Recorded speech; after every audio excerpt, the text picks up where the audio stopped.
This week on Coffin, Fodder, get yourself a big old cone of Tutti Frutti, because we are sitting down with Rob Zombie's Hellbilly Deluxe, The Devil's Rejects. I am the devil, and I am here to do the devil's work. I like to dissect girls. This is God. We have such sights to show you. Look at me, Damien. It's all for you. When there's no more room in hell, the dead will walk here. I see dead red. Even in hell. Oh, yes. Oh, no tears, please. They're here. Here's Johnny. Hello and welcome to Coffin Fodder, episode 37. I am your host, Mike Worby, and I'm joined by a man who never lets anyone besmirch Elvis Aaron Presley, That's right. Don't talk down to the king. Mr. Kyle Mickleborough. Yeah. And we've got a dude who loves clowns and thinks they're really fucking funny, Brady Silter. Hi. And naturally, a no good cocksucking motherfucking brother of mine, Mr. Daniel Worby.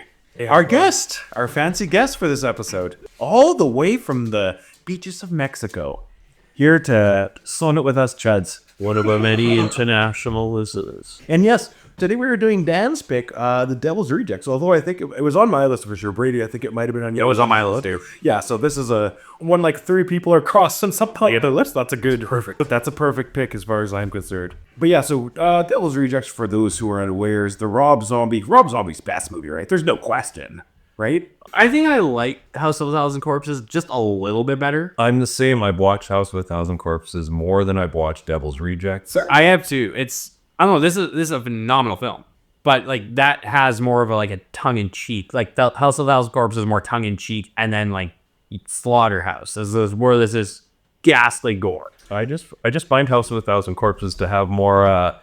It's the way I look at it is anytime I'm recommending, like, it's like, oh, it's date night or something, and I'm like, what's the girl? I'm like, have you seen this? And they're like, no, House of a Thousand Corpses is one of the go-tos all the time. That is one of the best. We gotta watch this one. Yeah, well, that's a date movie. 2-hour metal video essentially, but I still enjoy it. Doesn't mean I think it sucks. It is more trippy than I just. I just think it's a lot more unrealistic. I think that's what I like about this is it's much more grounded. And that's actually interesting. They cut the Dr. Satan scene out of the sequel. There was a Dr. Satan scene in the sequel. Oh, I did not know that. I didn't know that either. With a nurse played by Rosario Dawson, no less.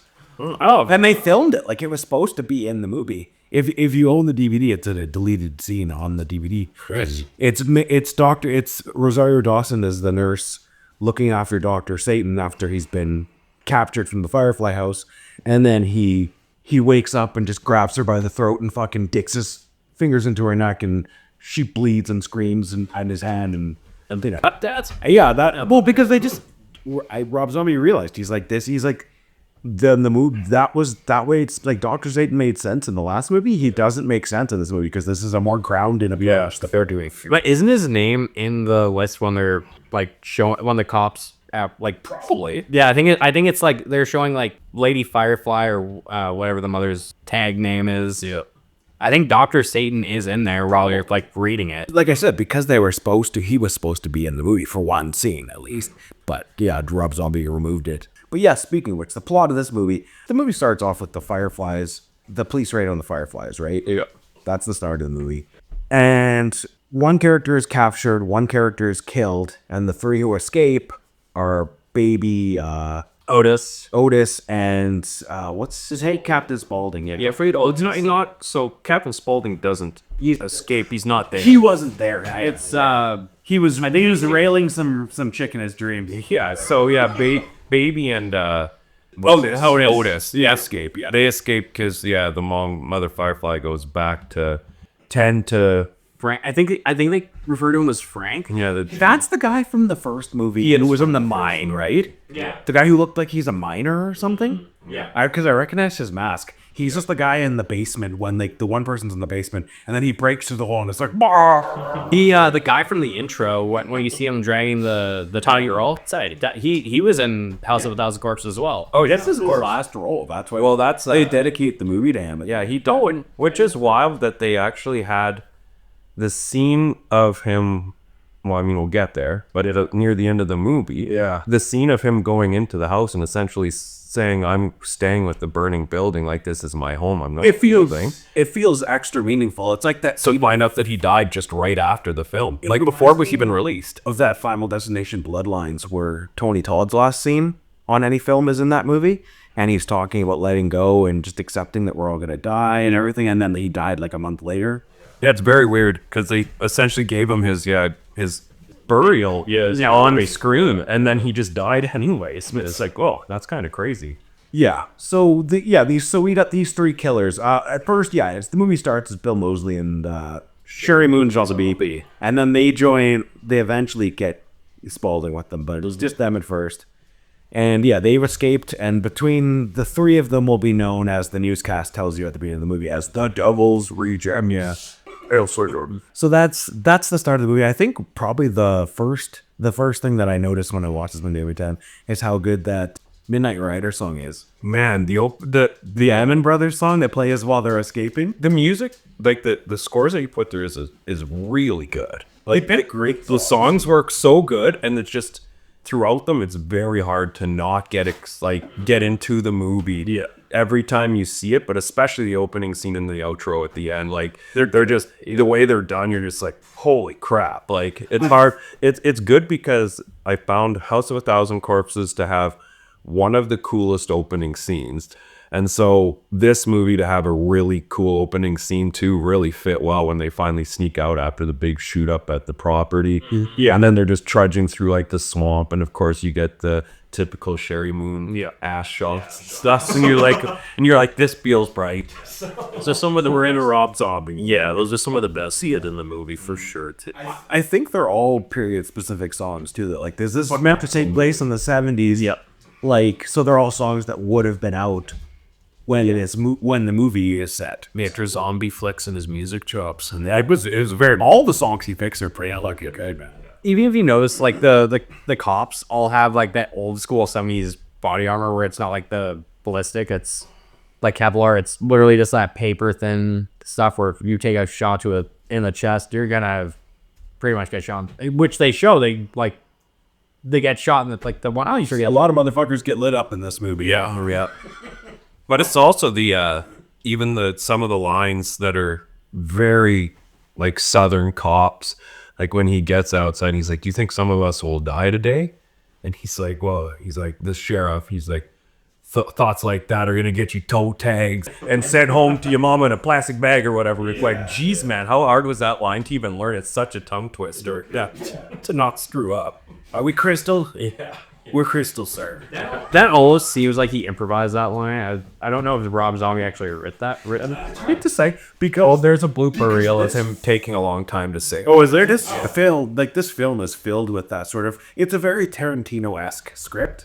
Absolutely. Like when the brother. Oh, Charlie, or no, cocksucking motherfucking brother of mine. Yeah. But when he goes to get inside too, he's like, "What's good inside?" And they both say the saying in unison about being a rooster or a rooster with cement. Yeah, I sent her for what he in the worst jokes ever. But also another really big horror movie actor. Oh yeah, the dude from Dawn of the Dead. Yeah. Ken Forey is Charlie. He's the main guy, the main survivor in Dawn of the Dead. Didn't even recognize him. They're basically, the plan is to head to the motel.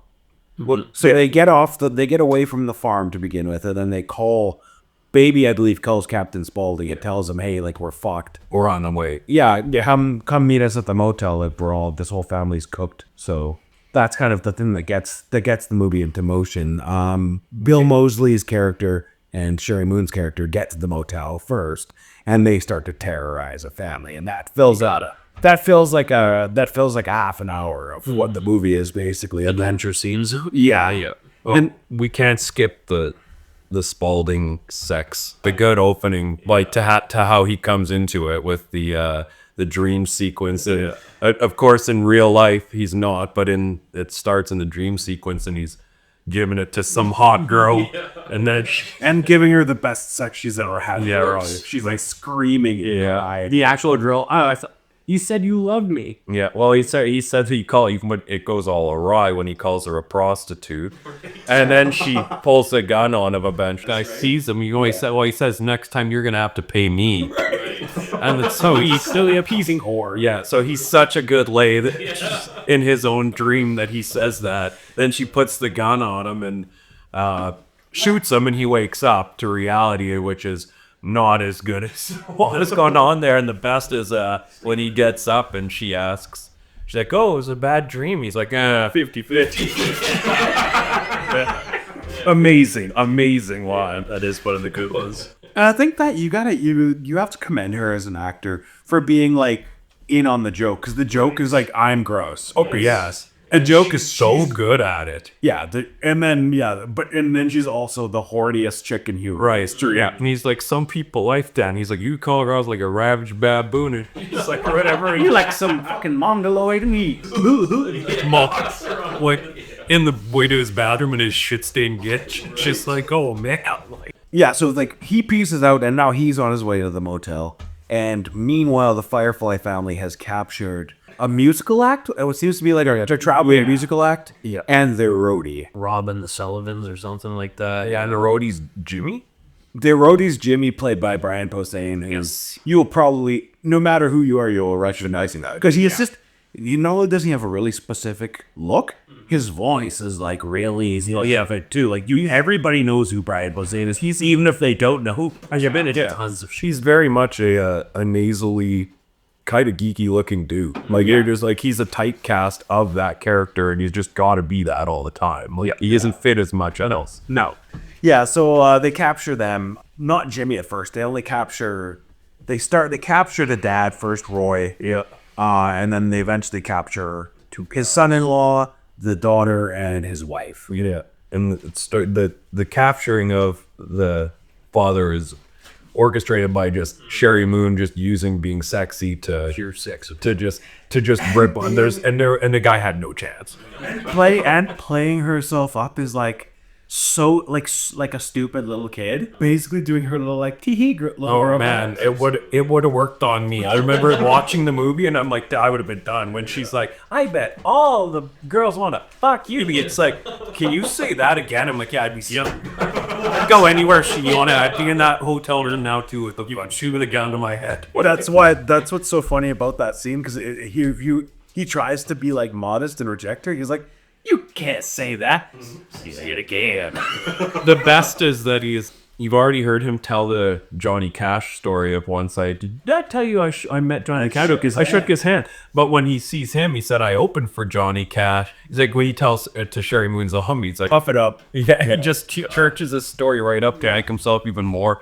Probably he's like, oh, I'm kind of the front of the band, and they're just there, and I've sung with Johnny Cash, and it's like, oh, this is a different crew. So. Sorry, I'm just hanging with these losers. But I used to be really cool, I promise. Yeah, we can't go back there. My wife's there. Bro, I mean, I guess you're honest, but you're like, Yeah, it's awkward. And then, yeah, sure enough, that leads to Sherry Moon Zombie's baby and Otis taking them hostage in the motel room and putting them through a series of unfortunate events, as we've been talking about a couple times recently. So I don't know how in depth we want to get about the motel scene, because it's basically just a bunch of horrible shit happening. all torture stuff. Yeah. They keep lying too, and like, is this everyone? And it's like, sure. And then all of a sudden it's not, and then it's not again. But then Jimmy finally shows up, and I found it funny that the dad too, even in that moment, and all the horror of what's already gone on. Shit, I forgot. He's our roadie, and I'm like, why are you? I'm like, Sorry, I forgot about. And then they just open, of course, Sherry, they use the sex again. So Vader's in here. yeah. Of course he's in here. He's like, oh, okay. And then Brownie walks in, just boom, it's so his head off. And you just, Not how they do it, but just shoot him in the head. They put him on his knees in front of the other three, so that his blood splatters up the back of his head all over there. it's wild. And you do have to talk about some of it, because it is like, That's some of the best parts. it's a traumatic, it's like, but the first time when I watched it, it was, This was the hardest part. The heart scene to watch. it's uncomfortable. Yeah, when he keeps doing, because of course then Baby is doing the Chinese, Japanese, and just like she's just in her little zone doing that song. And then, of course, Otis, the brother, is asked the Roy. Okay, yeah. He's like, what, are you looking at having bad thoughts about my sister? Yeah. And he's like, no. He's like, what are you?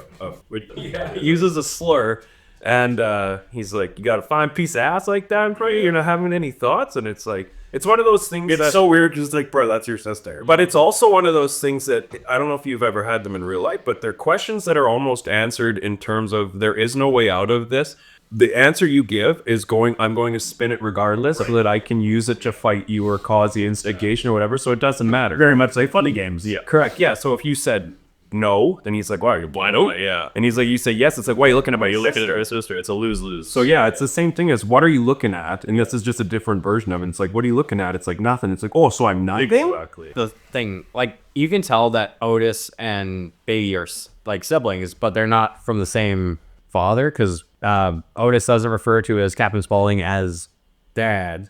I thought that was just more him being the older, more. They have a rivalry between them. You know, I thought that too, but also, like, he just doesn't like Captain Spaulding. No, it doesn't. Like, he doesn't like Charlie. He knows who Charlie is. Yes, yeah, I never knew how to take it. The way it was presented, I did think that they were brother and sister, and Spaulding is the dad. Me too. But that's not really discussed in House of a Thousand Corpses at all. Not out of your head. And then it just does this and this. And like you said, he doesn't really call him dad. But I mean, I also don't think that he would call him. I think he calls him old man a few times. But and Spaulding calls him son. Refers to Otis as son, and then Baby is that daughter. So, well, it's said, but I don't know if it's ever clear cut. Also, I think it makes the movie better that you don't know. It's like kind of open-ended. It's like, oh, they're siblings, but are they siblings? Are they just a bunch of killers that live in a house? Or like it's like they're basically just doing Texas Chainsaw. Yeah.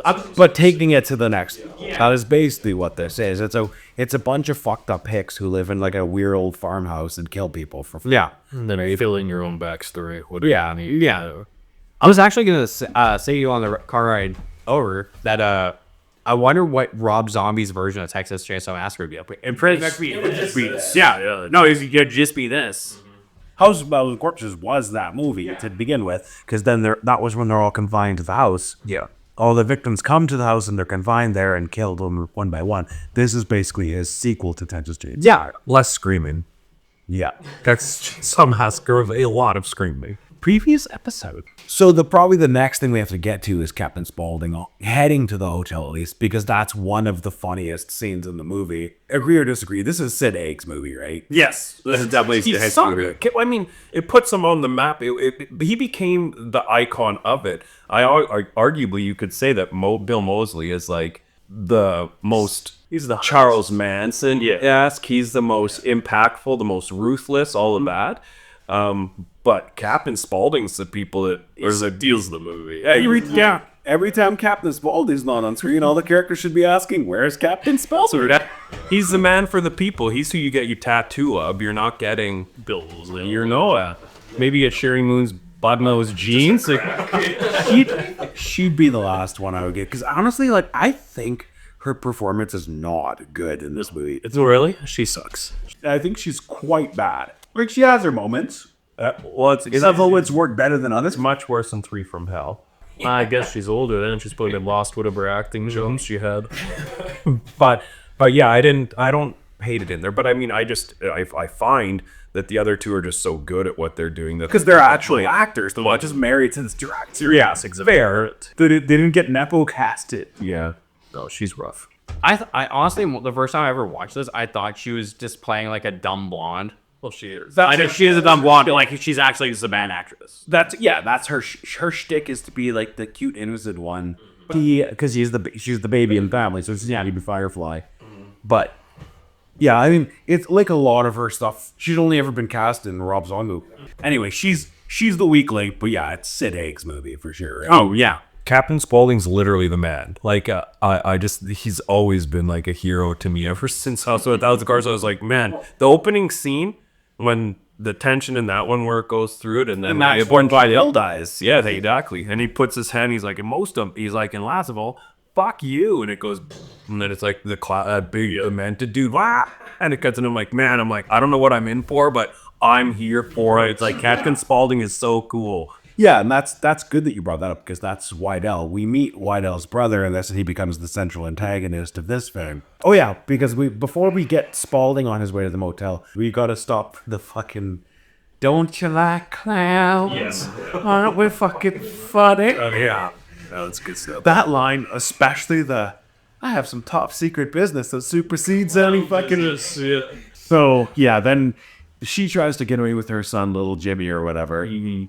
And then he fucking punches her out and gets in the car with the kid. It's just like, I was telling Dan about this. If you watch that scene closely, you can see they had to cut around it and try and because the kid's supposed to look scared and he's trying not to laugh every time. Didn't know shit. If you rewatch the scene knowing that, you'll see it. He's doing his I'm afraid face, but he's like Laughing. Yeah, his cry face does look like kind of a smile after he said that. I was like, oh, okay. I gotta rewatch that now because yeah, even if you just rewatch that scene and just look at the couple times, they said the scene was supposed to be built way more around the fear of the kid, but the kid just kept laughing. He just kept watching Snake and laughing his ass off. So Or just replace him with some other kid in the Walmart park. You can't keep a straight face here. They'll get the hell out of here. They'll just find some other little kid for this part. They'll cost it. Also, Sid Haig is the nicest dude you'll ever meet. I met him at the Virginic Fan Expo. Oh, really? That's Coolest fucking dude. Unfortunately, I don't think any of us will be ever meeting him. No, because he's dead. He's quite dead.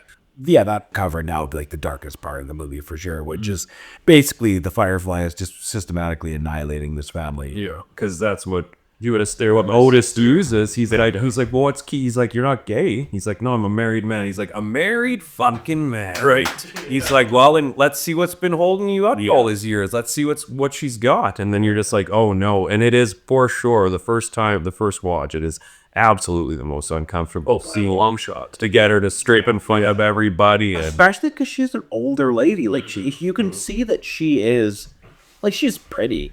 Mike, she has body karate going on. She does. She does have body karate. Yeah, she's fit. Yeah, she's a fit lady. But it does, as you're saying, it provides an element of realism. Yeah, it makes it more disturbing because it makes her look more like a real victim. Right. Not like a chick who's in a movie. We're not just a blonde girl that's got big fake boobs and all the makeup on. She comes across like a genuine, like a real person. yeah. It's the idea of having the mother figure be displayed, kind of humiliated. Yeah. So yeah, that's the only thing we have to cover before they separate. So yep, fair enough. Okay, so yeah, we go to Otis. Otis has taken the men with him. Roy and I can't remember the son. I don't know if you ever catch the son's name. I just know him as the orange suit guy. I imagine that this is on the point somewhere, but his name is mentioned in the movie. But yeah, old guy, young guy is basically who he is. And Otis has taken them out to dig up some guns he had, and then also to fucking murder them. Most important. After they do the free labor for him. Which is so funny because the way he tells them, you're not going to kill us, are you? When you say kill, it sounds so permanent. So yeah, that's the turning point of that scene is them trying to fight back. Yeah. And that's where we get The best line. That's where we get that fucking line, which is that's from the Manson murders. Is it? Yeah. It sounds like it should be. It's what Tex Avery said before he started the Manson murders. Okay. Yeah, I am the devil and I'm here to do the devil's work. That's why they used that line so specifically. Wait, sorry, Mike. I thought Tex Avery was a cartoon. Oh, Tex Watson, excuse me. Yeah, that was where. Okay, I was like, Tex Avery's a cartoon. It's what Tex Watson said before the killing started at. I can't remember what that street was called, but in California, once upon a time in Hollywood, you know that. Yeah, the Manson murders. Yes. They kind of fight back against him, and the son is the first to get knocked out. And then he goes after the old man and asks him, as we mentioned in the 30 Days of Night episode, pray to your Right, yeah, pray. I hope lightning comes down from the sky and strikes me in the head right now. And he does pray to the little bunnies, all these things like that. I wish that's one of the lines in the movies that I wish they hadn't made into a joke. I wish he would have prayed for real. Yeah, I would. And no, instead of bless the little bunnies, But I feel bless the birds. I feel like he may have the way I interpreted that is that even though he's a God-fearing man, as many are in the world, he still doesn't have he doesn't have a Bible verse. He doesn't have a prayer. He's just, you just do it. You're in the South, you believe in God, and you do it. So it's like, say a person, it's like, okay, it's like, it's like, God, I need your help, and like, protect the bunnies and protect, and you just kind of wander off because you're like, I don't have a beautiful paragraph to say. I don't have that. Fair enough. So, And then, of course, he fucks with them and says, "Oh, I feel it. I'm filled with the Holy Spirit." I can feel it. You have bust upon me, whatever. Yeah. I don't think anyone other than Bill Moseley would do that role justice. He's got such a gusto to him, how like not redneck he is, but like Do you how feel he's almost cast to be like young Rob Zombie? Yes. Oh, yeah. That's exactly what it is. That's hard to say because I think they're about the same. Fair, and be self-insert. Or most The Rob Zombie surrogate. He'd be just a better actor than Rob Zombie, so he's not in his own movie. he's Bob Zombie. Bob. Here you go, Bobber. But also, like, Bill Moseley's been in a lot of fucking things before this. Well, they remake of Night of the Living Dead. Coming to get you, Barbara. Yeah. Gets the funniest, stupidest part of the movie. Yeah. But he does very much look like him, and it works the part for it as well. Put them side by side, they look like the same people. The son is taken out. Roy has his head smashed in by Otis, and then he goes back to the other dude and really punishes him for fighting back. Yeah. And we don't see what he does to him. No. We just see and it's interesting. We should mention this because this comes back later. This is the fuck you. Fuck you. That's what they all say. It doesn't suddenly make you a fucking hero. But later when Wydell's got baby Firefly down, Yep. she spits and goes, fuck you. Yeah. And then he mocks her back. Oh, okay. So that line kind of comes around twice in the movie. And in one situation, the killers are in charge, and then later they're the victims now. Yeah. But yeah, what that scene encapsulates at the end is we see Otis get on top of him and say, "You want to see badass, motherfucker? I'll show you badass." Yeah. And then you hear him screaming and it cuts away. You don't know what he did, but we'll find out shortly. Right away. Yeah. So back to the ladies. We're also having a pretty unpleasant time. What a little slumber party. Yeah. Appropriately, baby's punishments aren't quite as severe as Otis's. They're a lot more childish and stupid. Like when she, that's one of the lines that she delivers that I think is really funny. What's that? You can go fucking piss yourself for all I care. What are you gonna do for me? She's got the younger girl and the mother together there, and they're basically trying to escape, and she is fucking with them. The one girl goes to the washroom after he makes her slap her mother-in-law or whatever, right? Yep. Makes her slap her. That's how offered. You can hear a lot harder than that. You're not gonna break her. And that is another uncomfortable scene too. When I first watched it in 2005, that was one of those things too. I'm like, oh, it was like, she's not gonna break. I'm like, man, this is uncomfortable. Like you don't see like the violence of stuff like that with a girl on girl or a friend type thing, and dumbed down to that. Like it's not just like a stabbing or that's fine. It's just like dumbed down. You're just like, oh, just to entertain. They want it, yeah, to entertain her. I think if they would have taken it like far, if she maybe would have taken like, oh, stab her, that would have taken away from the scene a lot, because it's be like, oh yeah, she's just getting to murder someone, but they're murderous intent people, so they want to just kill people. Yeah, so and really that's what the Firefly House was all about, was just like their little terror sadism mansion or whatever, right? Which we didn't fully mention, but when they do escape at the opening scene, I did very much appreciate the fact they have to like escape through the basement before they get to the swamp. And when they get down there, there's all the girls in the cages. And so they get down there and they're all still trying to reach out and escape.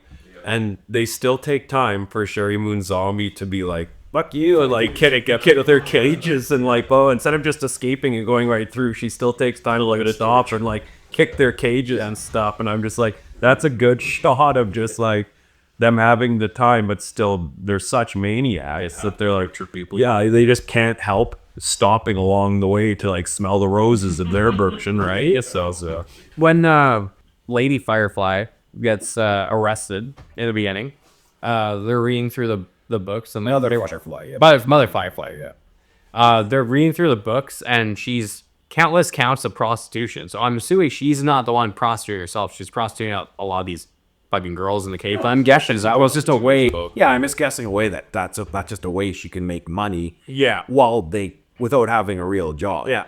I want to speak about though really quick too, because that is when we are kind of re-engaged with the idea that in the in-depth House of a Thousand Corpses, that the current sheriff's brother, who was an officer as well, was killed. Yeah. And because he puts all the books down, and she says, actually, can you pass me this one? I haven't gotten a run. It's like you would think they would have seen these already, but they're all kind of crammed into a huge portfolio. And she's like, I haven't got around to putting these ones in here yet. She's like, tell me, pulls out the picture. She's like, tell me, was he kin to you?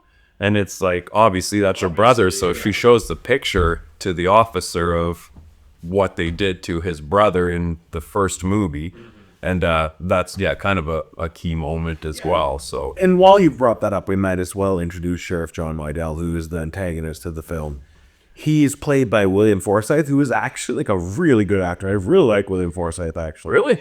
I think he's quite good. I did not think he was a good actor. I like him. I like him as an actor. I think he's got he really fits like this 1970s. He does. Yeah. He's got the porn stash. He's got the. As the grizzled old sheriff, I seen some shit. Yeah, I've done some shit. See, and for me, the amount of times that I've seen the movie is exhausting, but until just recently watching it here, like just in preparation for this, I did not give enough appreciation to Mother Firefly until this watch. And I was like, she's actually very good at porn, but that's some very good moments. She has a couple of really good scenes.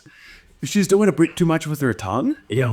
Which sounds like I'm like writing a review for a porno, but No, that's her allure. She knows she was a prostitute, and she tries to use these things to. yeah, she's doing a bit too much with her tongue. But the scene, what the fucking we'll get ya. Go and get your man, Sheriff. I hope you get him. And she's like, where? And then she spins around in her chair. It's just like, I'm like, man, is that good? And handcuffed. So like all of it, it's very cinematic.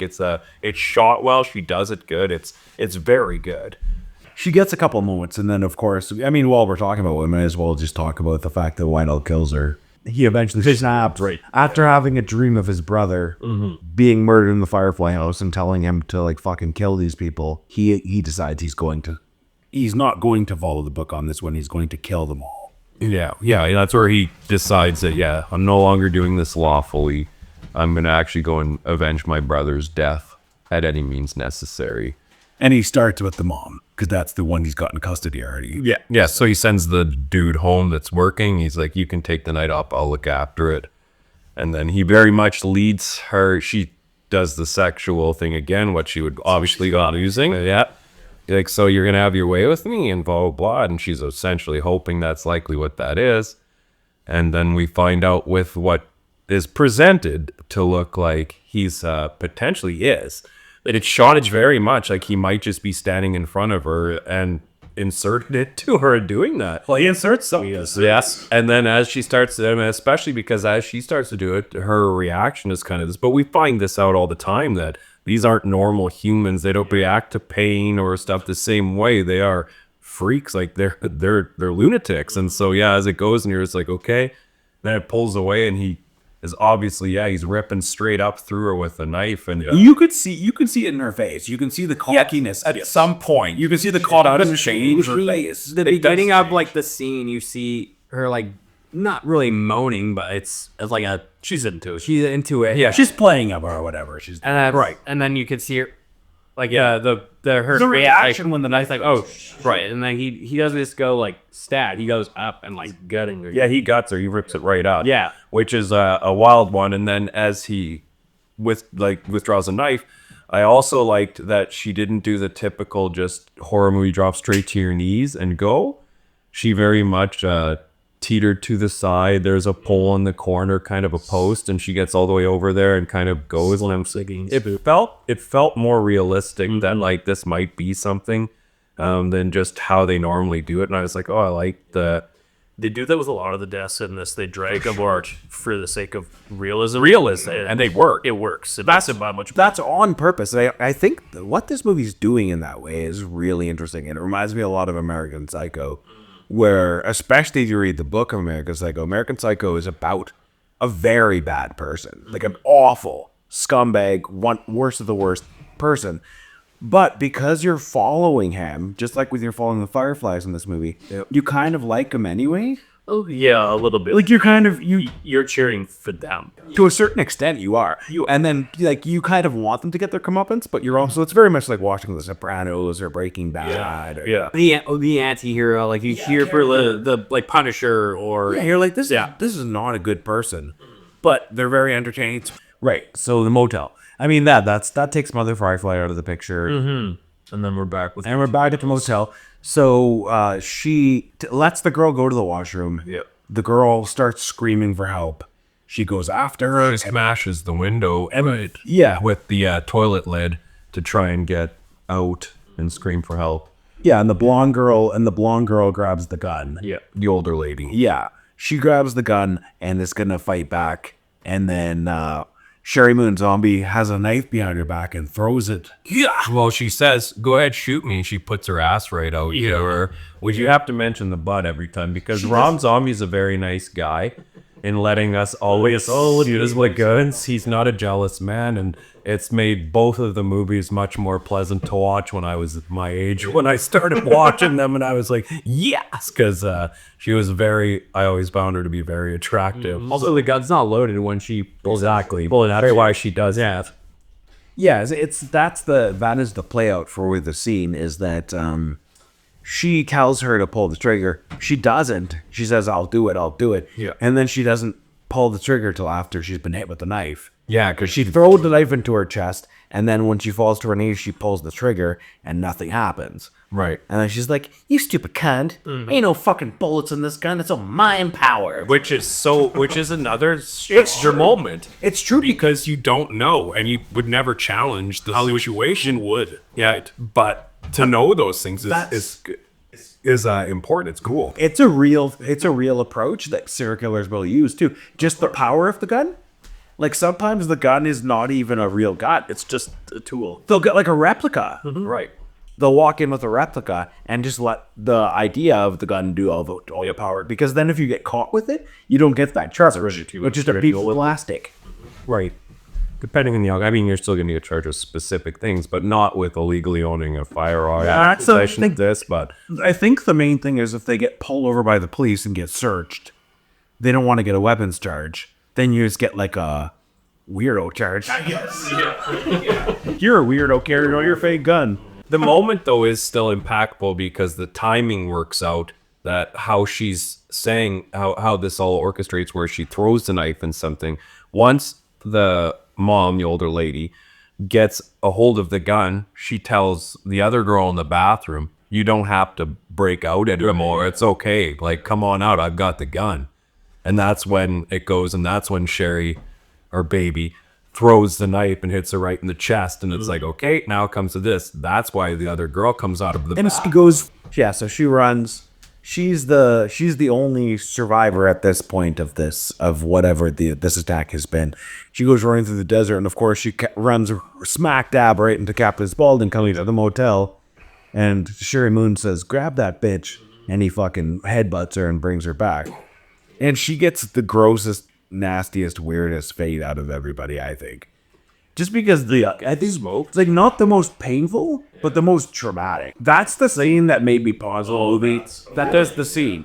For me, it's that scene. It's like you've been with all this horrible shit happening back to back to back to back. Sexual assault, mutilation, murder, like all these horrible things happening back to back, and then you get the youngest, sort of most sweet and innocent character, and you give her the bulk of the trauma at the end of the scene. He comes back with, we find out what he did to that guy. He cut his fucking face off. He's still alive, and made it into a death mask. Yeah. And he's already strapped leather around the back and stuff so that you can actually put it on. Yeah. I can't remember which of them says, like, that's okay, we can just let the maid clean her up. Well, he said to leave it to the. It's Spaulding that says to leave it for the maid. But Spaulding also says, I'm going to deal with it. yeah, but then And then he says, leave it to me. Yeah. yeah, and then Otis says, "I've got a better idea," and that's when he takes because he scares them when he comes in. He thinks it's funny that he shows up with a skin mask. I love that. And so it's the skin mask of her, puts it on her face, and that's what we find out is going on. But I found one of the more impactful, subtle moments to be this part, because when Spaulding says to let the maid, let room service deal with it, and he said, and Otis says, "I've got a better idea." This shows the only moment I've ever seen in the first one or the second movie of Spaulding shows compassion there. You can see in his face that he doesn't like the idea at some point. And it's the only moment you ever see where, as he goes to do this and stuff, they show, and it's very deliberate, and you can see Spaulding kind of be like, this is a loss. Like, do we need to do that? I think it's also meant to show the I don't know if that's what he's thinking. My read of that scene was the rivalry between him and Otis. That's my read.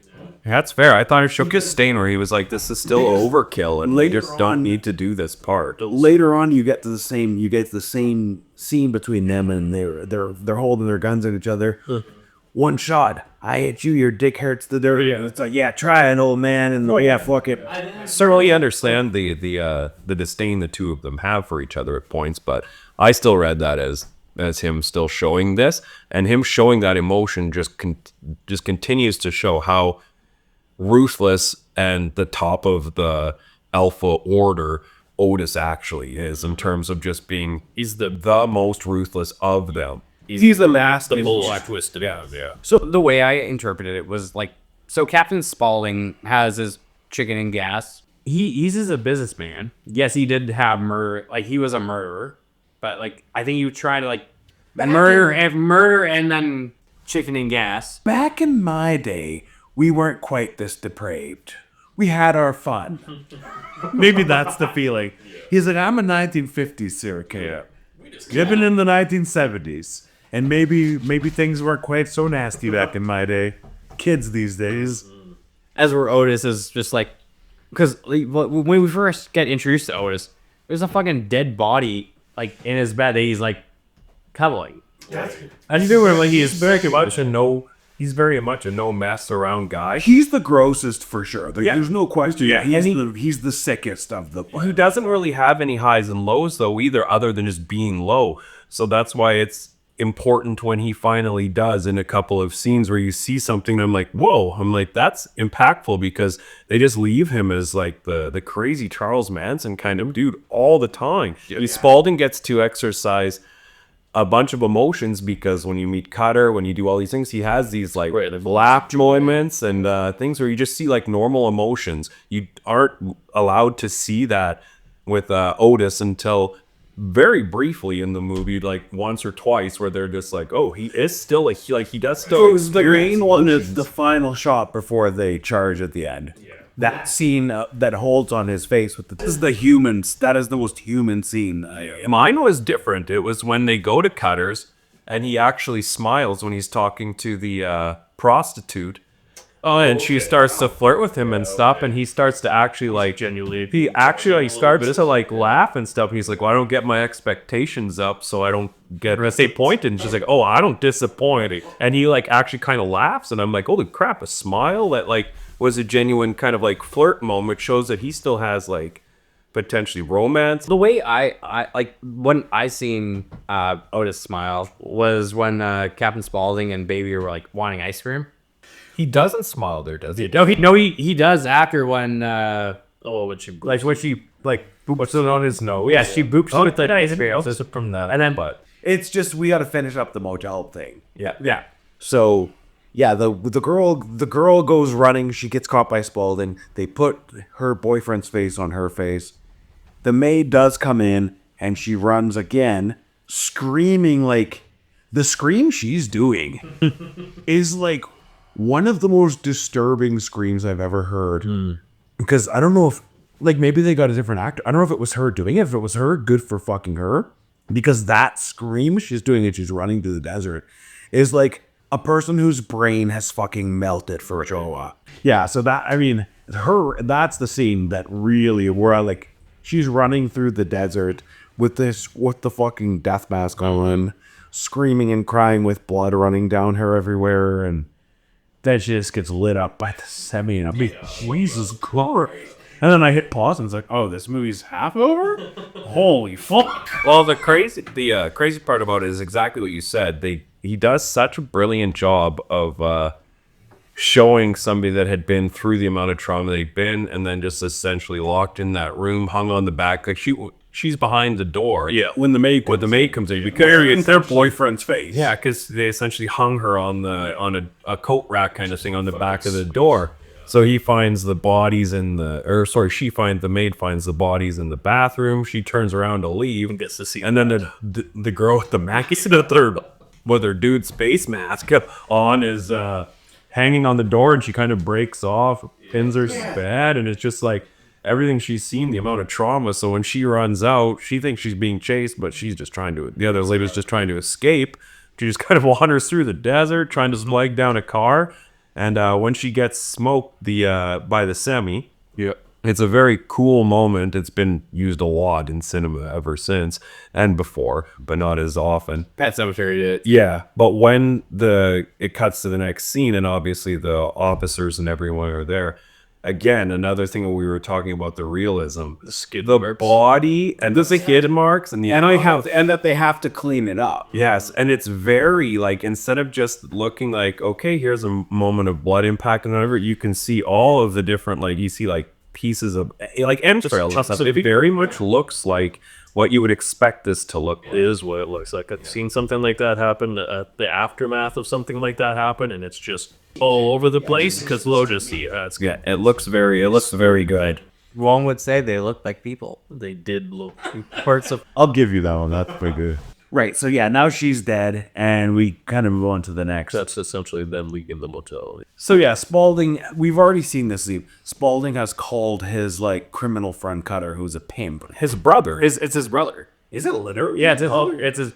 brother, like, you're my brother. Well, I think that it's kind of, they're both like it's just a, obviously there is a skin color difference, but he does call him brother, and every time it's not ever brother. No, and when he comes out even too, he's like, is that my no good brother? Everything is a hard R for that. Yeah, I know the difference of hard R's with white guys and black guys. We do. So he does not say brother, he says brother every time, and so that made me believe that. I always assumed, seriously, I'm also brother. Yeah, I've Orphanage or care home. I've always assumed that they were, like, adopted brother kind of thing. Like, so yes, they're heading to the pimp's place. Anyway, that's the important part. Yes. And before we get to the pimp's place, we have to again talk about with another one of the funniest moments in the movie, which is them going to buy a roof. That whole fucking, and that's another horror alumni that you'd have to be fucking mental not to notice. The Hills Have Eyes. Yeah, the dude from The Hills Have Eyes, and I didn't. He's one of those guys who was cast just because he's fucking weird looking. Well, yes, he has the no eyebrows and everything, and he potentially has, like impairments, or which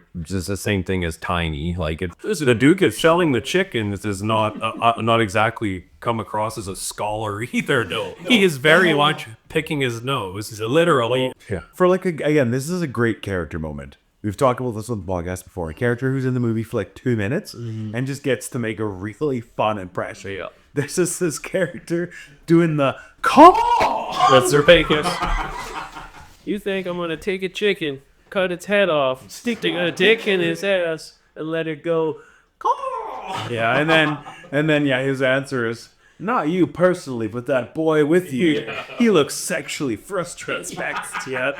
But I mean, the how the two of them play off of each other, because Charlie is very much, when he says it, he's just essentially echoing everything the guy says, but he's saying it more more challenging, and it's very funny how he's doing it when he says he's like you could take it. No, I don't fuck chickens. Yeah. He's like, but you can. He's like, and they don't, and then they flap their wings and say, God. When he reiterates and echoes it, and he's like, and then say, call. And I'm just like, yeah, it's very good with how they're playing off. That's actually good for that. Like, for a guy who's in the movie for like 2 minutes, he makes a pretty significant impression. Yeah, it's like a really funny scene. It's very good. Yes. But yeah, that takes us to basically the long finale of the film at Cutter's residence.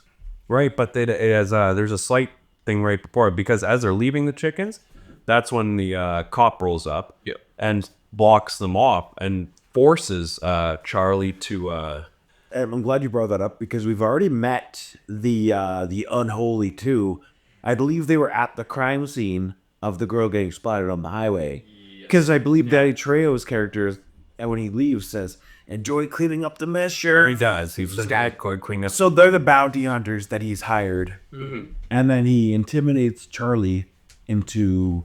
making sure they're all in the same place at midnight so he can come there with Trejo and his buddy there. It looks like it's WWP. Well, he is. He ripped up PDP. It's Diamond Dallas Page. Like if you watch the opening credits, he's that's Diamond Dallas Page. It's not blonde hair. That's why I probably didn't recognize. Like I assume that's not his real name, but they just used it as they used it. Well, he's also WWE. WWE is notorious for like back in the day using their wrestler names over their because they make money off the wrestler names, not the actual person's name. I've seen DP, just not DDP. That's a different mission. Yeah. That's a fitting joke for this podcast. Hey, for specifically this episode, yes. Can we give us some ice cream? The Tutti fucking frutti is pretty good. It is argued like it's obviously one of the top jokes in it because of how it's cut, and that's another thing we haven't brought up. But the scene slices where how he does them are very good. He has some where they cart in from the right, and you know, and he has some very good cuts for how he does it, which he showed in House of a Thousand Corpses.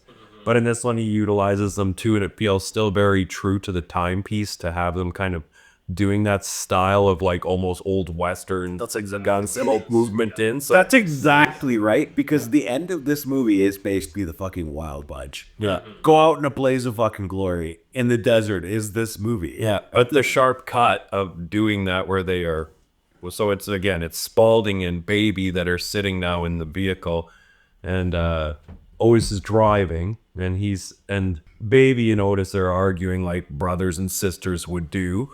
And Spalding is taking Baby's side because Otis is being a grumpy Gus. And Baby says essentially like, yeah, I'm feeling like in 10 miles we're getting some ice cream. Yeah. Spalding starts to lean into it too. And it is a good joke because then Otis says, ultimately after all of their arguing, he says, there is no ice cream in your future.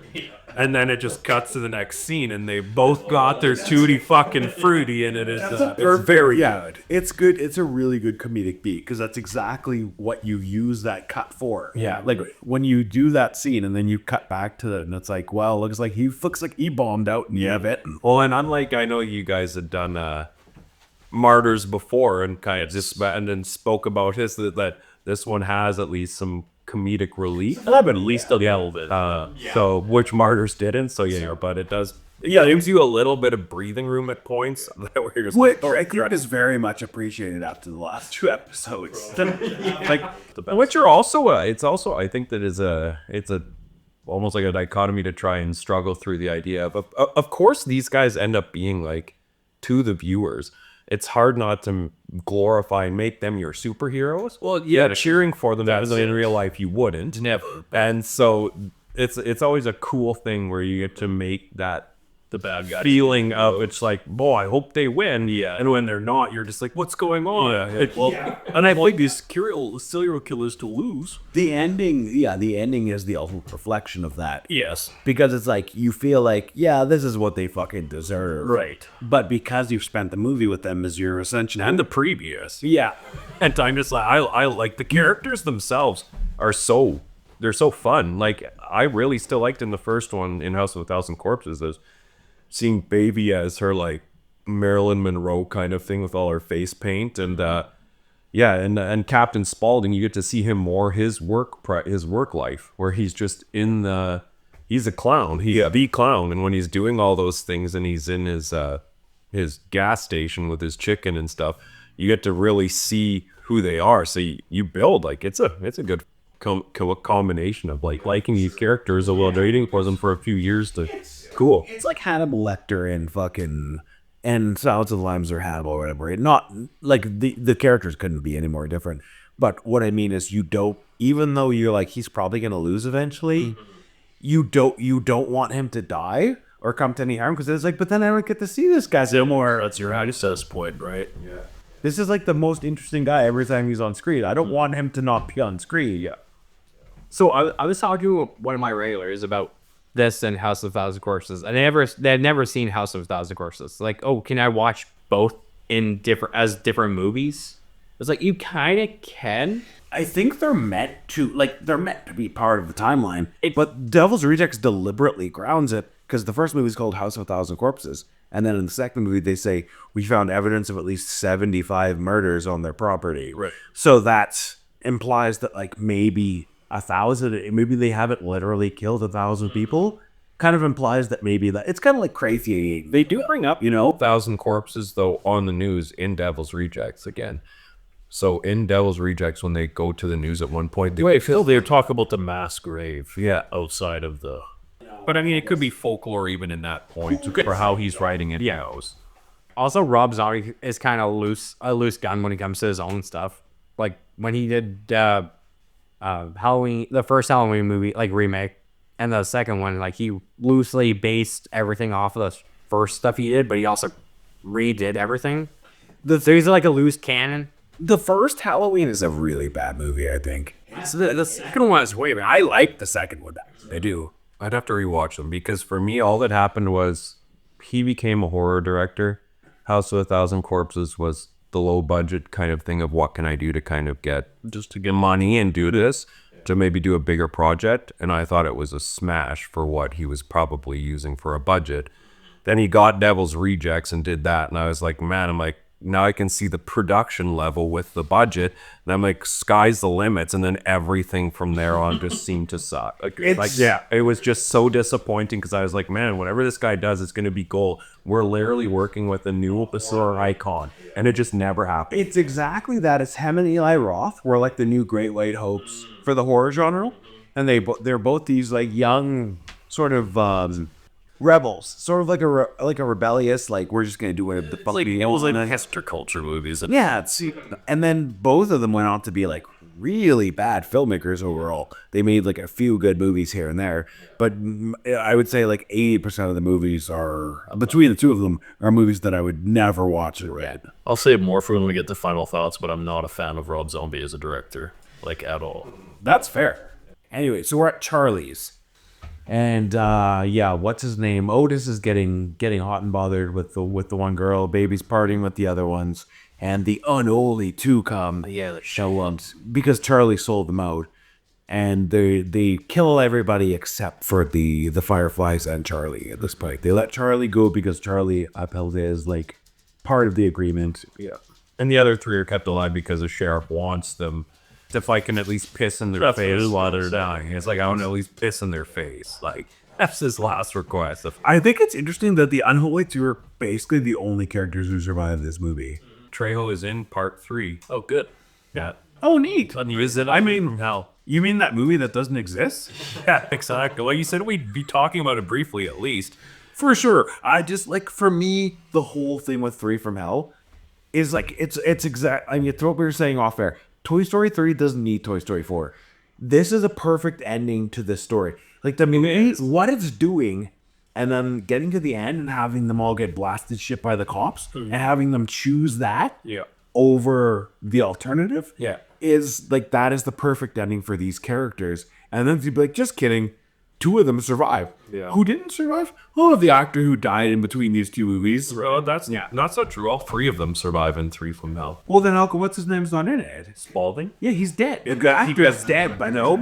Yeah, but because he gets put to death, sentenced to lethal injection. That's even dumber, to be honest. To suggest that all 3 of us survived is ridiculous. Yeah. So all 3 of them got the shit balls. But they tell you that it's a 1,000,000 to 1 odds that they would do this on the newscast. Right. And yes, all 3 of them do survive. Stupid. Spalding gets lethal injection. Baby Give me lethal injection. Yeah. Fucking bullshit. Otis escapes from jail while he's working on the chain gang.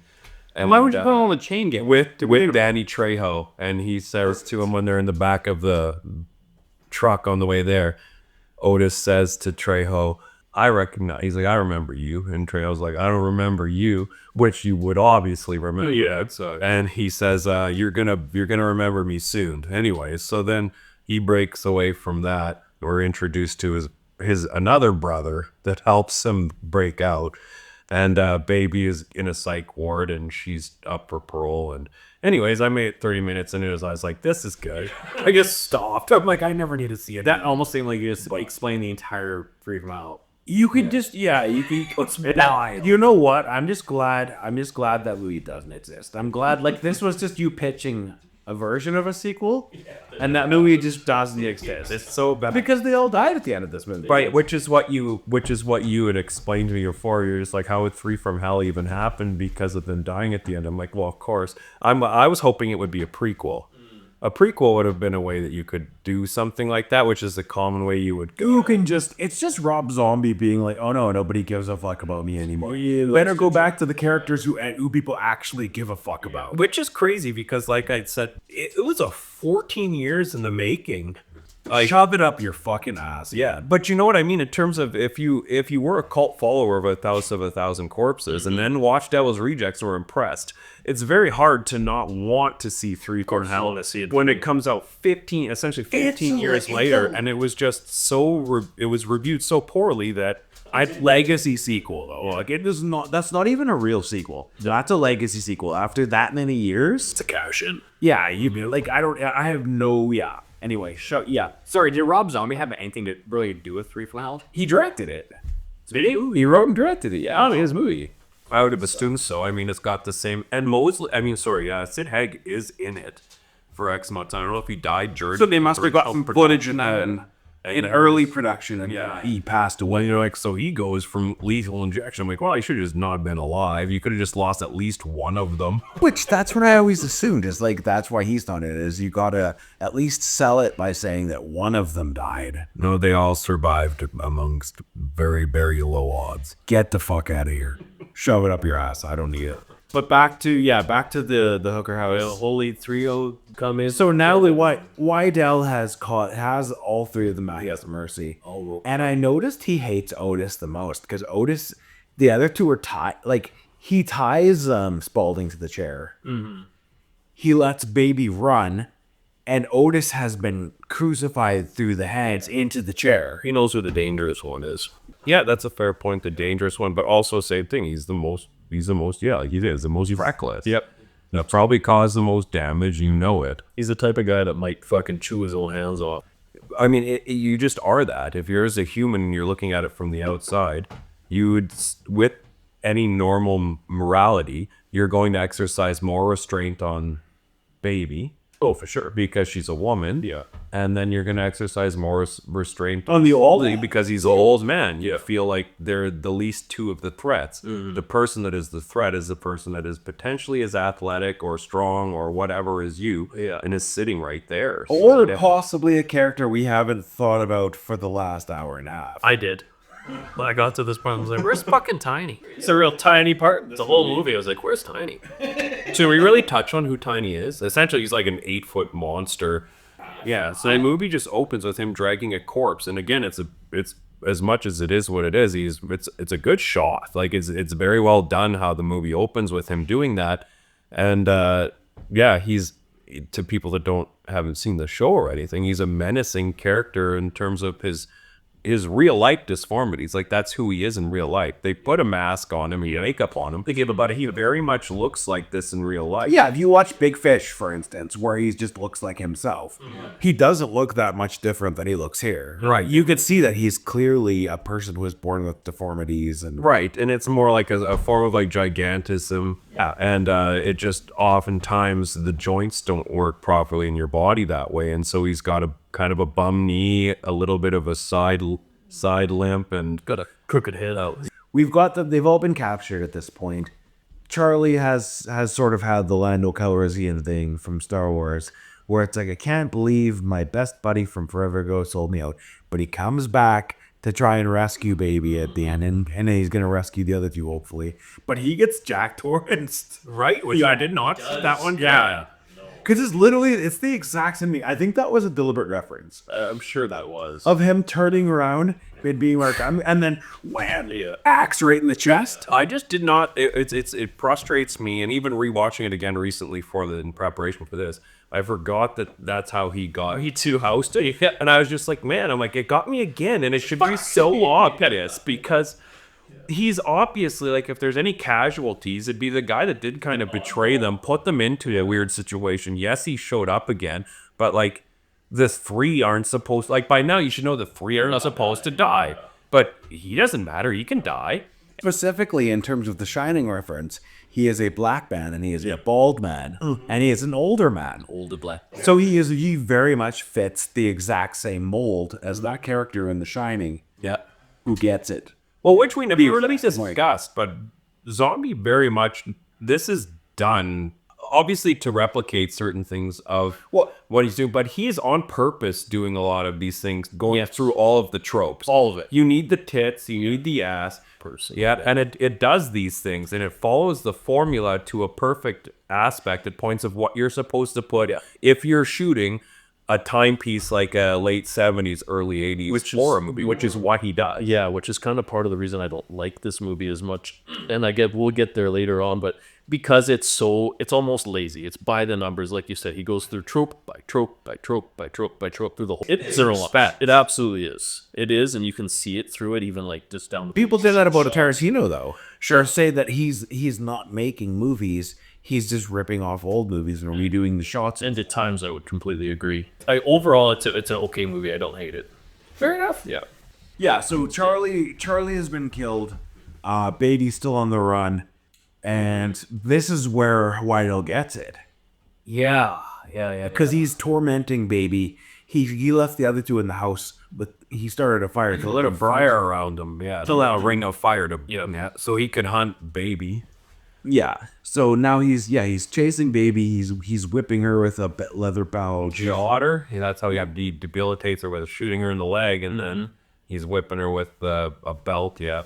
Yeah, and like that is the scene where you get the juxtaposition of her saying "fuck you" and then him saying like, "Oh, fuck you," and it's like, this is what it looks like to be on the other side of the sadism. As he mentions, he says the same thing too. He's like, "Oh, it's not so fun when you're the helpless one." Right. Whatever, right? So he's saying like, I'm implementing what you've done to so many, which is so justified if you're not cheering for these people. Mm-hmm. Like you could totally be forgiven for being like, "Come on, Whitehall, let's get these suckers." And I think you're supposed to. I think the movies doesn't spend enough time with Whitehall for you to think that. They spend a significant amount of time with him. Gives you as much backstory and story building, character building as it does anybody else in the movie. And it's for that. It's so you can glom onto him, the rugged cop guy. I just think it's hard to like him. Yeah. In term like it, but I also have, I don't know if I'm giving too much credit to Zombie at that point, but the characters have already become such icons that it wouldn't have mattered. I don't think it would matter anyways who it was. I just would never be able to cheer for the cop because of how part one went and who I looked to these three to be as. So I'm just like, no matter what, I'm just like, let's go. But he's chasing and tormenting Baby, and right when he's about to kill her, he's strangling her. And this is where Tiny comes back. Tiny! And sorts fucking Whitehall out. Toot sweet. Oh yeah, he picks him up and he twists his neck around and drops it. And then of course Baby gets up and says Otis and Dad are still in there. Like, go get Spaulding and Dad. And so that's what Tiny does. And once he goes in there and does that, he gets them out. And they're ready to leave, and they're like, let's go, Tiny. And Tiny, that's one of the most impactful things like we talked about because of how he unfortunately passed essentially right after this before the release of the show. And it's probably it's like, again, same thing. You're not supposed to cheer for any of these guys, but is potentially other than the climax at the end of how the movie goes out, for a character that's not very often in both of the movies, it is the most, dang it, this is my home, I'm not leaving, and the home is collapsing, it's on fire, and he just walks back into the front door, and it's just like, man, I'm like, that's really, like, Well, you had to. It's a good shot. It's heavy. It is, and you get to see Otis have his human qualities again, right? Which is like one of 2 or 3 moments in the whole movie. Yeah, you see Otis acting like an actual person. Yeah. And the line is good too of "We'll come back for you," because you're not.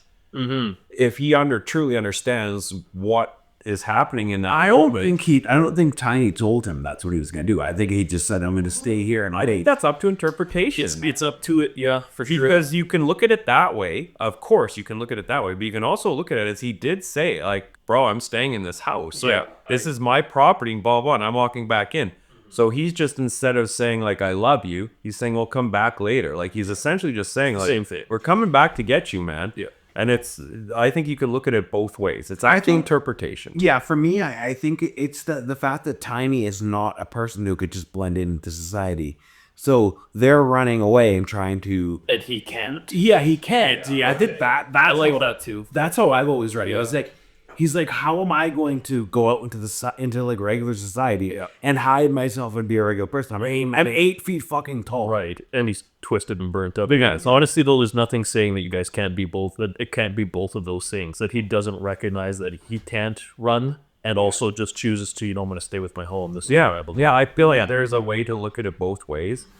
Yeah, but it is like Tiny coming back is a good, like, the same thing. We've seen this, but you also have to keep in mind when it's a 20-year-old movie now. So yes, it continually happens, and yes, it's a thing. It's a horror thing, but it's not even just in horror. No, fair enough. But it was still a decent introduction of the same thing of like, this is literally the only person you're going to see. You're never going to see him again until the end. Yeah, that's what they do. It's a common screenwriting trick. But you introduce this element so that when it comes back later, you'll be like, "Oh, I remember that person." But it's also a thing where I haven't thought about him the last 90 minutes, but I remember him now. But a traditional movie watcher, if we're looking at just like a normal dumb viewer, lots of times that part's gone from their brain flat out, and they don't even potentially even remember when it happens at the end. But once you know that this is a trope, like, you guys are all seasoned vets for watching it, so you'll see these things. Yeah, but but you know what I mean? You will see these things, and you're like, "Oh, this is a foreshadow. I need to remember this moment." But many won't. It's very theater. It bookends the start of the movie and the end. Yeah. It's because everything that happens after that moment is kind of the epilogue. So it Tiny opens and closes the story. Switches. Yeah. It's like when I have sex with a woman. Yeah, Tiny opens and closes. Yeah. Anyway, that takes us to the big moment at the end. Yeah. The Freebird, which is like Bonnie and Clyde shit. It is like, to me, this is one of the all-time great horror It's endings. one of the best horror endings Regardless of whether you think Devil's Rejects is a good or great film, The ending is this ending is a perfect 3 to 5 minutes of cinema, in my opinion. This is the best thing. That's why I hate 3 from Hell so much. Yeah. Because I'm like, this 3 to 5 minutes he's doing here. It's the best 3 to 5. It's the best thing he'll ever fucking do. It is. It's the best thing he'll ever do.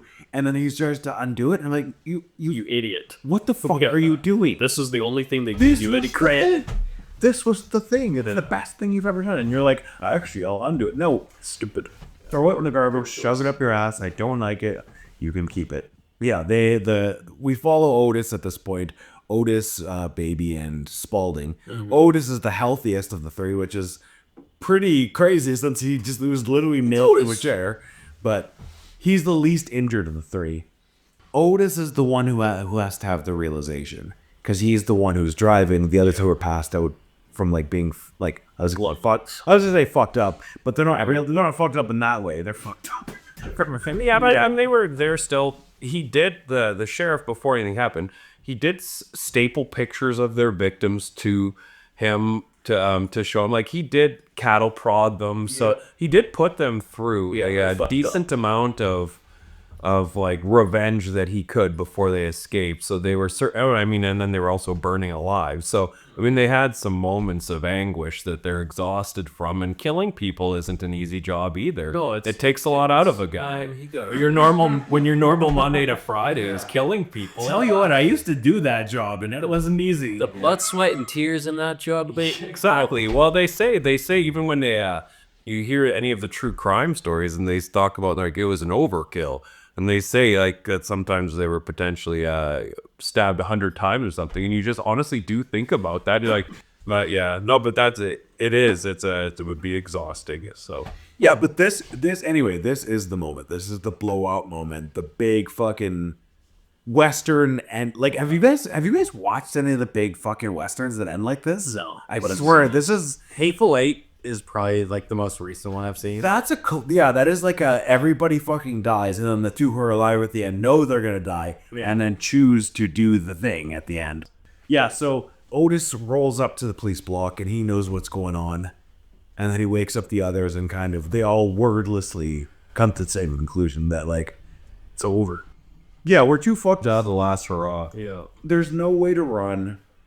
Like, there's no way they could just turn the car on and go the other way on the highway. They'd be like, oh, well, now we're fine. Yeah. So they're faced with a wall of cops. They've got barricades up, guns drawn, and they're down. They choose, they talk, you can see them kind of talking it over silently, and they all agree to kind of go out in the blaze of glory. Yeah, exactly it. A blaze of glory is exactly it. Where that's what we're doing, and they kind of the same thing because they're in a convertible caddy kind of thing. They just Baby and Spalding are just like, okay, let's prop ourselves right up on the top because we can shoot over the windshield and let's go. And Mosley's just gonna pin it right at the cops and Otis and he's also got his gun. He's also got a revolver. They're just firing, and it is so good because of it being timed to Freebird. Maybe anyone hasn't seen it yet, right? And you're gonna watch it. And the timing to Freebird is like the radio edit, I think, is like 4.5 minutes long, but the original Freebird's like 9 minutes. So at any point, regardless of what he's using, you're getting like a perfect timing of like a 5 to 9 minute outro of this movie. That is like it couldn't be better than the music video if it was made for it. Because it's perfect. You're just going out and it's such a calm moment with them kind of essentially escaping with Freebird, which just works as they're getting down the highway. And you're like, oh, maybe we're seeing part 3 from hell. Yeah. And they all of a sudden stop. And then it's timed obviously to the music for the up-tempo portion of it when they fly Freebird and get up and they go into it and the song just gets archaic there. And this bird you cannot change. Yeah, I think is the key part. Absolutely. Like, yeah, This is us. hands we're growing, you cannot change. Yeah, just as us, we're going out like this. Yeah. And they just do it and they ride into it and you see the gunshots coming through and there's like, oh, and the crescendo of the guitar solo at that point and stuff. And it's just absolutely brilliantly done. And then, and rather than carry over the remainder of the song into the credits, they do a bunch of gunshot sound effects and show them getting hit like a whole bunch of times. Yeah, a bunch of stills. That's why it's so stupid to imagine that they're like still alive in 3 from Hell. In 3 from Hell, they all succumbed to. They all survived. Yeah, but they're the devil's rejects. Even the devil didn't want them. Where are they gonna go? Anyway, that takes us to final thoughts territory. That's the end of the movie. I guess since I'm already talking, I'll say my final thoughts are that one of the main things I love about this movie is just how iconic the fucking lines are. There are so many fucking great lines in this movie. I remember the trailer back in the day. Like, I thought House of the I saw House of a Thousand Corpses in theaters opening weekend, and I was like, I don't get it. That was fine. Over time, Dan actually got me to go back to it, and that's part of what led to me. I still don't think it's as good as Devil's Rejects, but I have a lot more appreciation for it than I did back in the day. But Devil's Rejects, I remember seeing the trailer, and the trailer being it was just a camera going down the highway. Like that's basically that same desert highway they're going down at the end of the movie. Yeah. And it says a tale of murder, mischief, mayhem. And like, it's basically just a teaser. But while they're doing that, they're playing lines from the film. Oh, yeah. And the lines are it's like, when we hear what level most will never see, and shit like that. You won't start the killing? You best start the killing right here. Nice. It's like, that was the trailer, and I was immediately like, I was like, I didn't really like that movie, but I kind of want to see this one. Yeah. When it gets to the end, it's just a camera going down the highway, and you're hearing lines from the movie. Oh, okay. So it was really cinematic, and I'm like, this seems kind of fucking awesome. And then Roger Ebert was like, I didn't like House of Thousand Corpses, But he's like, this is a great fucking movie. I'm glad you brought that up. He did say that, and it, well, the same thing. It was very troubling. We didn't really touch on it, but it is the same thing as the one of the moments that we said it was very difficult to watch, which I'm sure it was for Roger Ebert as well, is the actual part of where Otis puts the gun down the lady's underwear, and without saying it, to have that back in the day, that still mattered. Like Siskel and Ebert is not a thing anymore, but to have that back in the day, to have, but him actually giving a thumbs up to it was a big testament of the horror movie genre of like that doesn't happen when you're an accredited critic like him to say this. It doesn't typically do that, especially because this is a hard watch for '05. And Especially if you're 70 years old. right, yeah, to have that, I'm just like, man, he still saw a substance in this. So There's a lot more to this movie than a lot of the other shock horror movies from the time, like Saw, Right. or whatever, Hostel. Yeah, this movie has a lot more to say than those movies. Whereas those movies are just like, this movie's salacious, but it has something to say about America. It feels like the great companion piece to this would be is National Born Killers. Yeah. It's just about killing. it just gives you It's a road trip about psychos killing people, and then at the end you're like, you kind of want them to fucking lose, but you kind of have grown to like them over the course of the movie. again, that this comes back to the characters creating this love for them, that you've made them into heroes. That is why heroes, but yes, but that's why.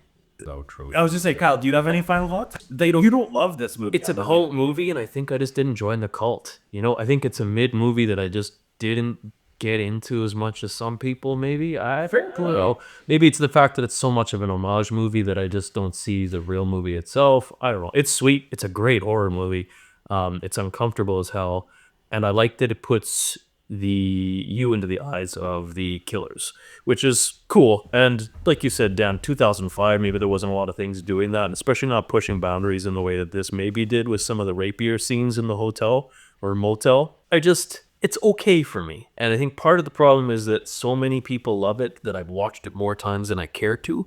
And maybe it's just worn thin on me, to be honest. It sounds like, the classic thing where it's like every time somebody brings this up, you're like, I don't fucking get it. Yeah. Well, there's an often. So when was the first time that you viewed it? I would have watched it early on, like probably maybe not when it came out, but right after, shortly after. Yeah. Because That's one of the things that I always struggle with Mike, is he's very much able to see a movie for its time without it being in its time. Yeah, caring, but I can't. Like, if you tell me now to watch a movie that I've never seen Titanic to this day. But if you told me to watch it now, I would miss the fucking point. and I would not think it's good. I just wouldn't. I know I would. But do you know what I mean? It's honestly, it could be anything. It could be any movie. The point is, sometimes if you don't watch them in their piece, That's right. you struggle to do it because you've seen so many movies before and since. I'm trying to get the wall on this podcast. Yeah, and then you get to a point where you're just like, man, technology and whatever has moved us to this point where now I'm watching this and I'm like, this is just not good. It's hard to put yourself back in that mindset. It's the genesis of the like we've talked about on the show, the genesis of a slasher film, right? Once you've seen Texas Chainsaw and you've seen Halloween, if you saw Scream, and all those other different movies before you saw those, you're like, I already see it. Well, yes, I know over the last 20 years, you would have seen so much more exhausting movies use this idea. It's that you're like, and so now you watch it again, you're like, I've already seen this. Yeah. Even though they were potentially after, you're like, I've already seen this. Right. You can't fix what your brain's already seen. Exactly it. So if you could forget and rewatch, sure, but you can't. We went through, like, because we're all different ages. We all went through the same thing. Where it's like we went from the first slasher to kind of the gore porn thing, right, back to slow characters. So, Then now we're at the where it's really gory, but they're not like. I think we're right now the main thing in horror is what they call elevated horror. Right. The sort of like, how can we turn everything that we're doing into a reflection of society and this and that? Then that's been a thing since horror began, but that is the main focus. It feels like right now. It's funny, the grisly parts in this movie are good by any standard. It's honestly the stuff in between that I think that it loses me on, which is great because it's a horror movie, so those are the parts that matter. And and to your credit, I'll say there are parts of this movie that don't work for me. You know, like, oh yeah, so your scenes where I'm like, Chinese, Japanese, look at these, miss me on that shit. It's tutti fucking fruity, Joe. There are moments where I'm like, yes, and I get what you're doing. You're trying to do the Tarantino thing. Yeah. Those didn't matter to me though as much because I did find them to be, again, intentional for it, and the jokes are gonna be shittier when you're who these people are, for sure. So with certain things, I'm like, I guess I exercised forgiveness on the Chinese Job because it did do a callback to what we did when we were in school, even though it is racist. Yeah, it was a thing we did back in the day when we were kids, and I was like, oh, this is a while to have this kind of come back up. I don't even remember this. So it kind of, I guess it kind of hit a nostalgia itch for me. I grew up with the Chinese, Japanese. Yeah, we had all. And like I didn't realize because you guys are a little bit older. I didn't realize that was a top tier old man generational thing. I don't think you guys are old. I was saying like the older Racism. If you were raised in racism, you accept racism until a certain point in your life, and then you have to. It's like how we've all sort of rejected religion. We were all raised with religion, and at a certain point, we're like, this doesn't make any fucking sense to me. I'm not doing this. Yeah. But it was very much the same thing. It's like it's nursery rhymes. Like you were just doing them forever, and then you find out usually if it was mindless, you had no idea what you were doing was even. And then you get to a certain day and age where the internet exists, and it just keeps going bigger and bigger. You're like, oh, this is actually terrible, totally ridiculous. But that's kind of the point of what it was doing. But I understand it is. I mean, it is corny, like. Well, it's supposed to be. Yeah. Like it's supposed to. I think it's supposed to show that these characters are what they are. It's supposed to show another fact that these are like backward ass people, but they give depth to them later because they're racists, but they're one of their friends is a black person. So which is what a lot of people will say. I've got a black friend, so I can say or this is gonna sound racist, but and then followed up with the most racist shit you've ever heard. But I wish they would exterminate this entire group of people. Yeah. I know that sounds racist, but when you think about it, yeah. So anyway, that's Mr. Midloro's final thoughts. Mr. Brady Silger, what do we got, man? I'm gonna say I still like House of the Thousand Corpses a lot better than this movie. But as a film itself. Yeah, if I look at this in two different viewing, I get it. I get exactly what you mean. It's like one movie can be more fun than the other one, and you could say House of Thousand Corpses is more fun. Yeah, watch, but on a cinematic level, this is the better movie in my opinion. Yeah, it's this movie is way better as a film. It's like Reservoir Dogs to Pulp Fiction, right? Mm-hmm. Yeah, Reservoir Dogs is a very good. It's like a pretty good movie, pretty good to very good, depending on who you ask. Right. But then Pulp Fiction came out, and he was more confident, and he made that movie, and that was the movie that everybody was like, "Holy fuck, this guy can make these kind of movies." Yeah, you can't really pertain Rob Zombie to. No, the only reason I just bringing it up second outing, he's got a little more in his belt. Rob Zombie was very clearly trying to do the Tarantino thing. And him and Eli Roth were friends with Tarantino, which is why when they did the Grindhouse thing, they were both two of the directors who made the fake trailers. Mm-hmm. Yeah, if you saw them in theaters, you actually it was Grindhouse the experience. So what they did was they put instead of you just seeing trailers for a real movie before the movie, mm-hmm. you were seeing the trailers that they organized before Planet Terror and stuff, so that you would be like, "Oh crap, this is even cooler." It's a double feature. It was a double feature experience. So the trailers were fake, and they'd already made fake trailers that were already directed. And they were done. It's very smart. It was a very smart idea. It was like Eli Roth, Rob Zombie. I can't remember who else. And then Jason Eisner was the guy who won the contest. They had a contest. Whoever has the best trailer will give them $10,000 to reshoot it and try and make it into a movie. And that was Jason Eisner who made it, Hobo with the Shotgun. Oh, no, I didn't actually know that. Cool. So for me, again, just the same thing. It's it was me as the guest who got to choose a movie for this. But I very much struggled between doing this as House of a Thousand Corpses instead because of the impact it had on me. And as Mike said, of course, I look at Devil's Rejects as the Hollywood version. Sure, it's done. It's shot better. It's tighter. It's tight. Yeah, it forms a complete sentence. House of a Thousand Corpses, though, I look at as like, I need to get this budget. Here's what I can do. Yeah. So it's messier, scratchier. Yeah, but he's showing I can do this. I can do this. And so I think that's where the Dr. Satan ending, where it just goes kind of off the rails.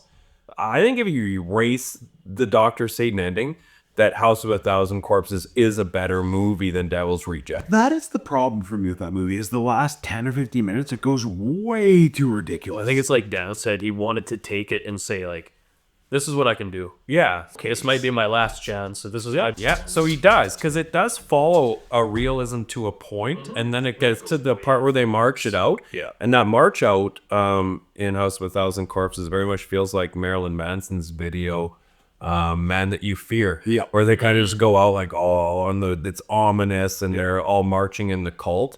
And then it kind of, once they get into the ground, into like the underground sewer system or whatever it is, because that's where I'm just like, man, this sucks. Yeah. I'm like, yeah, it's just too much. Yeah. Because, like, I remember, like, specifically the scene where the guy in the mask who dies at the beginning of the movie, when he breaks through the wall and is like, look, I'm like, so what were you doing? Were you just down here waiting for this moment for, like, somebody to get dropped down here so you could bust through the wall and go, It feels. I was like, what?